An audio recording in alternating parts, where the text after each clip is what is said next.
राधे राधे दोस्तों। ओम गणेशाय नमो। जय श्री हरि, जय माँ लक्ष्मी। दोस्तों, आज हम आप सभी लोग के लिए कार्तिक स्नान की कहानी लेकर आए हैं।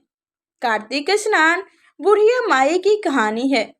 तो हमारे साथ इस कहानी को ध्यान मंगोकर मन को एकत्रित करके इस कहानी के श्रवण कीजिए। जय श्री हरि। एक बुढ़िया माई थी जो चतुर्मास में पुष्कर स्नान किया करती थी। उनके एक बेटा और बहू थे। सास ने बहू को फलाहार उपहास में खाने योग्य बनाने को कहा तो बहू ने खाली टिफिन ही रख दिया।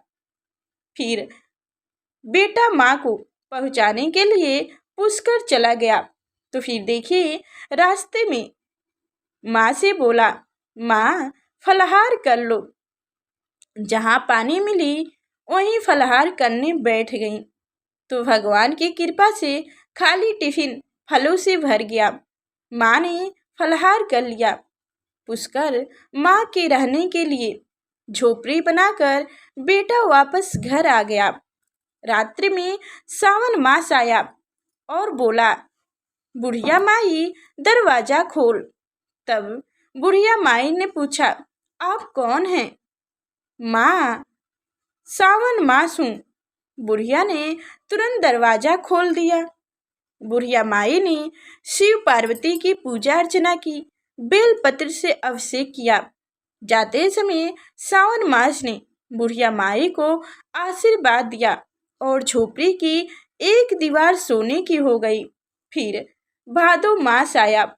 उसने भी दरवाजा खोलने को कहा। बुढ़िया माई ने दरवाजा खोल दिया तो सूत बनकर कजरी तेज मनाई। भादोपद मास ने बुढ़िया माई को आशीर्वाद दिया और झोपड़ी की दूसरी दीवार भी सोने की हो गई। फिर अश्विन माह आया और उसने भी दरवाजा खोलने को कहा। बुढ़िया माई ने दरवाजा खोल दिया। पितरों का तर्पण कर ब्राह्मणों को भोजन कराकर श्रद्धा किया। नवरात्र में माँ दुर्गा को अखंड ज्योति जलाकर प्रसन्न किया। सत्य के विजय दिवस के रूप में बुढ़िया माई बुराई का अंत की खुशी में दशहरा मनाई। अश्विन मास ने जाते समय प्रसन्न होकर तीसरी दीवार भी बहुमूल्य रत्नों से जरी तक के कर दी और बुढ़िया माई को सदैव प्रसन्न रहने का आशीर्वाद दिया। फिर इन सब के बाद कार्तिक मास आया। उसने भी दरवाजा खोलने को कहा। बुढ़िया माई ने दरवाजा खोलकर अति प्रसन्न मन से कार्तिक स्नान किया।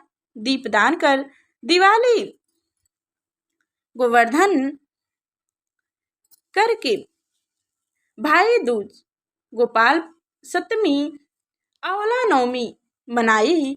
कार्तिक मास ने जाते समय आशीर्वाद दिया और झोपड़ी के स्थान पर महल बन गया। बुढ़िया माई गरीबों की सेवा कर भजन कीर्तन में अपना समय व्यतीत करने लगी। बेटा अपनी माँ को लेने आया तो माँ और झोपड़ी को पहचान न सका तो पड़ोसन से पूछा।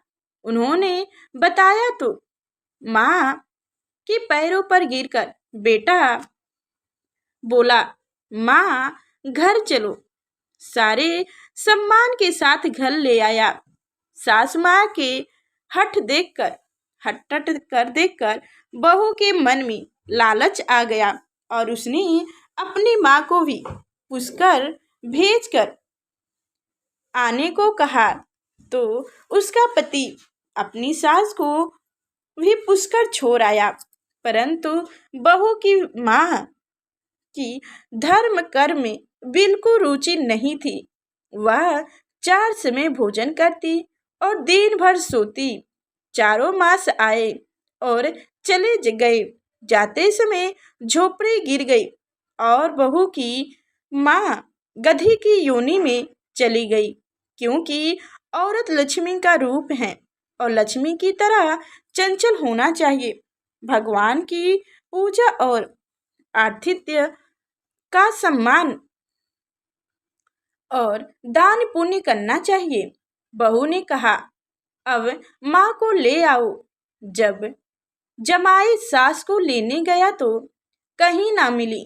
लोगों से पूछने पर लोगों ने बताया कि तेरा सास धर्म कर्म में कुछ ना करती थी, खाती थी और सोती थी, जिससे वह गधी योनि में चली गई।